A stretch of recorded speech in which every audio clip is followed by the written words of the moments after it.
Saudara, terima kasih Anda masih bersama dengan kami tentunya di obrolan pagi, dan seperti janji Iwan tadi ya, kita akan bahas masalah sampah di kota Yogyakarta. Karena beberapa tahun terakhir gitu kan, masalah sampah masih menjadi momok di kota Yogyakarta. Tapi beberapa program sudah digulirkan pemerintah kota Yogyakarta untuk mengatasi masalah sampah. Salah satunya itu yang sekarang lagi banyak banget dibahas ya. Ada beberapa, kalau misalnya Anda masuk ke dalam gang-gang kampung gitu kan, menemukan misalnya tong sampah atau menemukan tempat yang khusus untuk sampah organik. Nah, ini inovasi baru ya dari pemerintah kota Yogyakarta untuk menekan yang namanya sampah organik di kota Yogyakarta. Ada tema kita, bagaimana pengelolaan sampah organik di kota Yogyakarta. Sudah hadir tamuan di kesempatan hari ini. Beliau Kepala Dinas Lingkungan Hidup Kota Yogyakarta, ada Bapak Rajuan Taufik SIP MSI, beserta Kepala Bidang Pengembangan Kapasitas dan juga Pengawasan Lingkungan Hidup DLH Kota Yogyakarta, ada Dr. Hewan Supriyanto MVPH. Kita sapa beliau berdua. Selamat pagi Pak Rajuan dan juga Dr. Supri, apa kabar? Alhamdulillah. Alhamdulillah. Ini kalau kita berbicara soal namanya sampah, emang nggak ada habisnya gitu ya. Tapi banyak program yang sudah digulirkan oleh pemerintah gitu ya. Tapi sebelum kita masuk ke program dan juga masalah sampah yang di kota Yogyakarta, kita ke Pak Rajuan dulu nih terkait dengan masalah sampah di kota Yogyakarta. Dengan hadirnya kebijakan baru nih Bapak, pengen tahu dulu nih terkait dengan masalah sampah di kota Yogyakarta. Sebenarnya untuk sampah organik sendiri, itu di kota Yogyakarta volumenya bagaimana Bapak? Ya, jadi volume organik, sampah organik di kota Yogyakarta itu hampir sama dengan sampah anorganik maupun residu. Jadi makanya kita sekarang konsentrasi kebijakan di pemerintah kota Yogyakarta itu kan sekarang ada program namanya Masjos. Masjos adalah Masyarakat Jogja Olah Sampah. Ada 5 langkah di dalam Masjos tersebut. Itu yang pertama adalah bagaimana sampah itu bisa dipilah sesuai dengan jenisnya. Jadi kan jenis sampah itu kan ada organik, kemudian ada anorganik dan residu. Kemudian langkah yang kedua tadi, setelah dipilah, sampah yang anorganik itu dibawa ke bank sampah. Di mana di kota Yogyakarta ini sudah ada 701 bank sampah. Setiap RW pasti ada, bahkan dalam satu RW bisa jadi lebih dari 1 bank sampah. Yang artinya dari 700 bank sampah itu mengelola sampah anorganik. Nah, kemudian langkah yang ketiga adalah mengolah sampah organik. Nah, sampah organik ini yang sedang kita galakkan dalam rangka untuk mengurangi sampah yang ada di depo. Karena selama ini yang membuat sampah depo bau itu adalah sampah organik tersebut. Kemudian masih ditambah lagi dengan langkah yang keempat, yaitu menghabiskan makanan. Karena makanan itu juga menjadi pensuplai utama sampah organik kita, kan gitu. Kemudian yang kelima, menggunakan wadah yang berulang.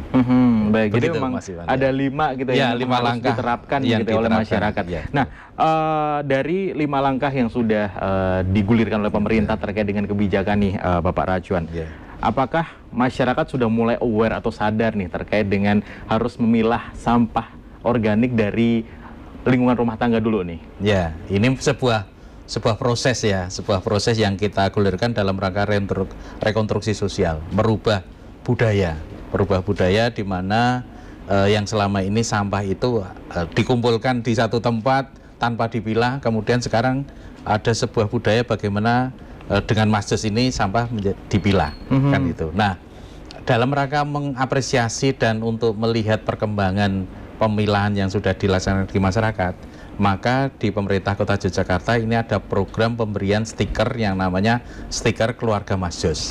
Ya, jadi rumah-rumah di kota Yogyakarta yang penghuni rumah tersebut sudah melaksanakan Masjos, ini kita berikan apresiasi stiker keluarga Masjos. Artinya bahwa kalau di rumah tersebut sudah ada stiker Masjosnya, berarti di rumah tersebut sudah ada pemilahan. Dan saat ini sudah ada kurang lebih 37.000 rumah di kota Yogyakarta yang sudah ada stiker sudah gitu ya. Sambil terus kita sosialisasikan. Baik, ini dengan adanya program Masjos ya, penurunan yang paling signifikan itu kan pasti ada gitu ya. Nah, mulainya itu udah kelihatan dari kapan nih Pak terkait dengan penurunan sampah sendiri? Ya, jadi terkait dengan reduksi sampah atau penurunan sampah ini kan tadi sudah kami sampaikan bahwa salah satu yang dipilih itu anorganik dan organik. Nah, kemudian yang selama ini membuat depo dan maupun sampah bau itu kan adanya sampah organik yang tercampur dengan residu. Maka program pengurangan sampah organik itu, karena sekarang kan beberapa hari ini kan viral, sampah organik tidak boleh dibawa ke depo. Betul, ya. Itu kan, terus sampah organiknya dibawa kemana? Ini kan pertanyaan seperti itu. Nah, pemerintah Kota Yogyakarta sudah memberikan solusi bahwa sampah organik tersebut, itu selesai di wilayah kelurahannya masing-masing. Dengan cara, yaitu yang pertama, sampah ini kan diambil oleh penggerubak ke rumah tangga. Maka penggerubak itu membawa ember. Ember tersebut digunakan untuk membawa sampah organik tersebut. Nah, sampah organik yang sudah dibawa melalui ember tersebut dibawa ke titik kumpul. Jadi di 45 kelurahan itu ada 45 titik kumpul.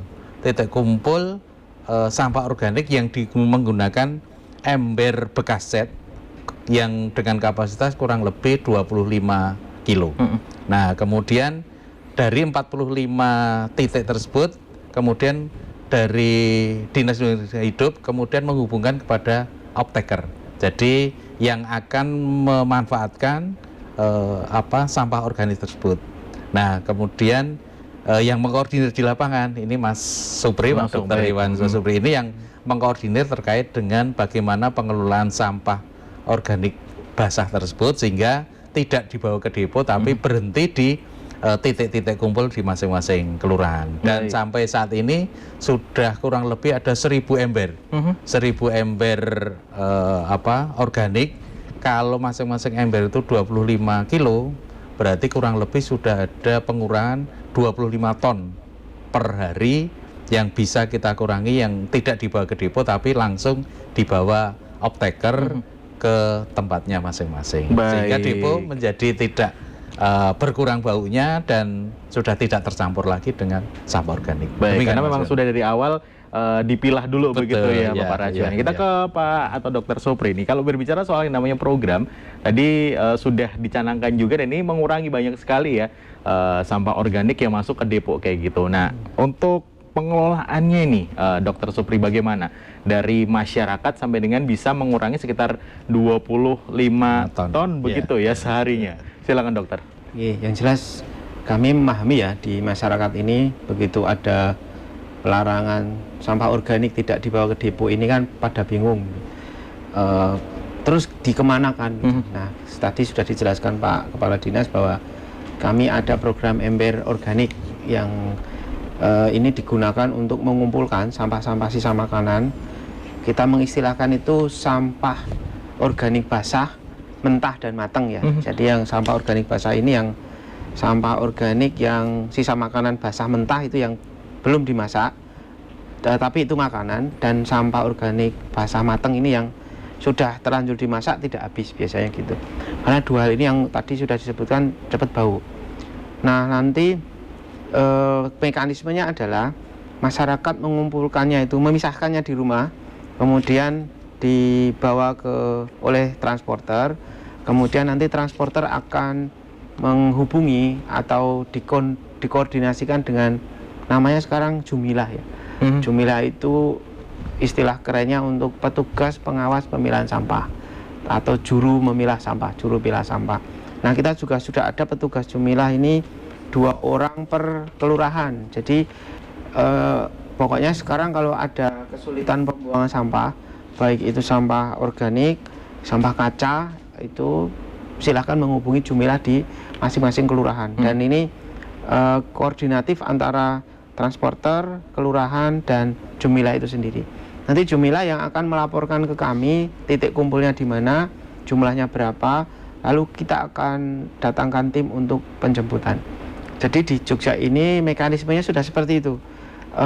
Kemudian lanjut ke sekarang penjemputan sampah kering. Jadi sampah organik kering ini juga sudah jalan, kita setiap Senin dan Jumat sudah dilaksanakan. Kemarin kita dapat 3 truk ya Pak sehari Pak. Kita jadi benar-benar solusi ya, bukan hanya melarang tetapi pemerintah memberikan solusi. Itu yang kita lakukan sekarang. Baik, dari beberapa solusi yang sudah ada gitu kan, respon masyarakat terkait dengan penjemputan, itu kan tadi Senin dan juga Jumat ya untuk penjemputannya. Itu juga apakah memang selalu ada atau nggak perlu konfirmasi sudah dijemput di titik kumpul yang memang sudah ditentukan? Kalau yang sampah kering itu, sampah organik kering, konfirmasi dulu. Karena nanti kami akan tentukan rute, kemudian volumenya berapa, kami siapkan kendaraan dan berapa tim.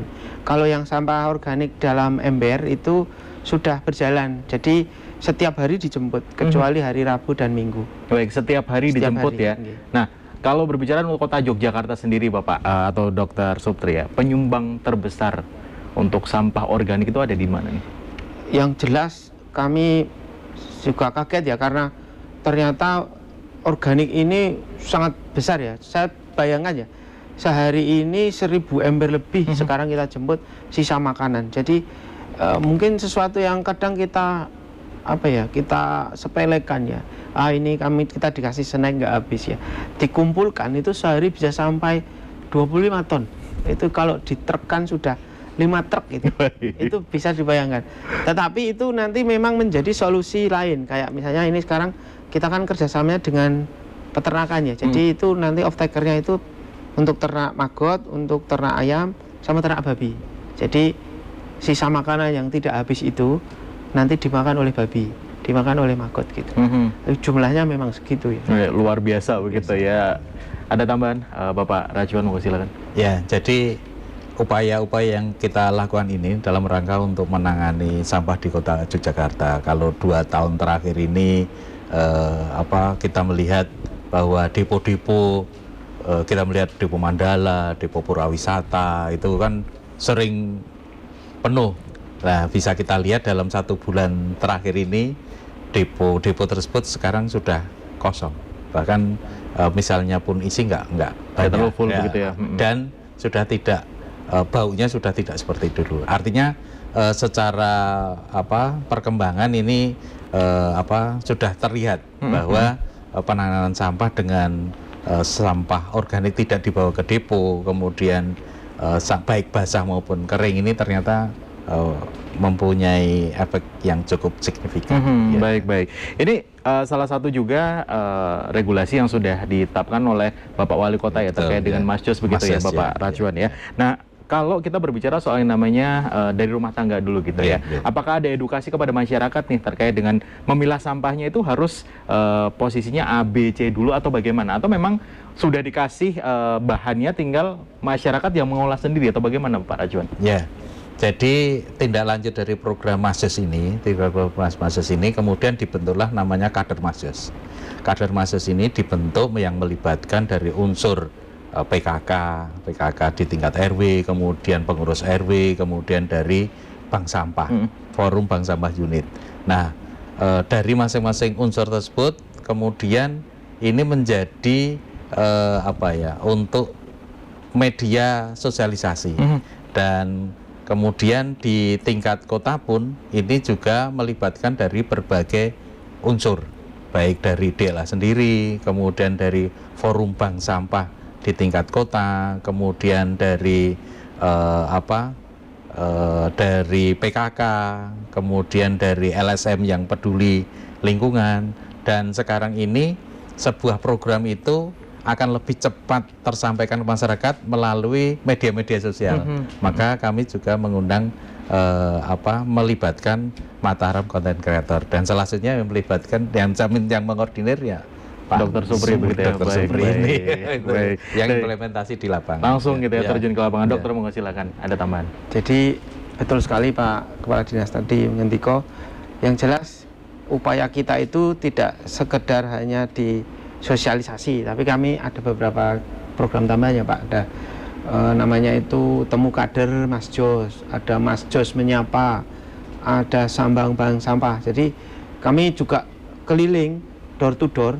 Bahkan beberapa waktu yang lalu Pak Wali Kota itu mencanangkan bahwa OPD itu, semua OPD adalah Dinas Lingkungan Hidup, karena ada kewajiban dari dinas-dinas untuk mendampingi wilayah. Jadi kita semua keliling untuk rumah ke rumah ngecek apakah warga sudah memilah atau belum gitu. Dan yang menurut saya luar biasa di Jogja ya, bukan hanya diminta untuk memilah, tapi setelah dipilah apa gitu. Itu yang memang kadang program itu kan perlu tindak lanjut ya. Jadi setelah dipilah kan tadi, oh ini yang organik basah masuk ember, nanti untuk off taker peternakan, oh nanti organik kering masuk biopori. Jadi ada tindak lanjut dari sekedar instruksi pemilahan itu, tapi sudah ada step-step yang dijalankan setelahnya. Dan ini yang membuat menurut saya signifikan berubah pengurangan yang terjadi di depo ya, karena tadi sudah disebutkan dan sekarang bisa dilihat ya, depo itu sekarang lebih bersih. Tidak, dulu kan mungkin air lindinya itu sampai kemana-mana. Betul, iya. Sekarang sudah tidak. Memang ada beberapa depo yang masih penuh, tetapi proses ya Pak, yaitu sudah di dalam rangka untuk proses pengosongannya. Baik. Tapi memang benar sih ya kalau kita lewat gitu ya di seputaran depo itu sudah nggak kayak dulu lagi ya. Berkurangnya sudah signifikan. Dan ini juga harapannya bukan hanya di depo aja, dari lini keluarga sudah bisa memilah juga begitu ya. Baik, Pak Rajon dan juga Dokter Subur, kita akan jeda dulu untuk commercial break, dan untuk Anda saudara kita akan segera kembali ya. Tema kita bagaimana mengolah sampah organik di Kota Yogyakarta. Tetap bersama dengan kami di Obrolan Pagi.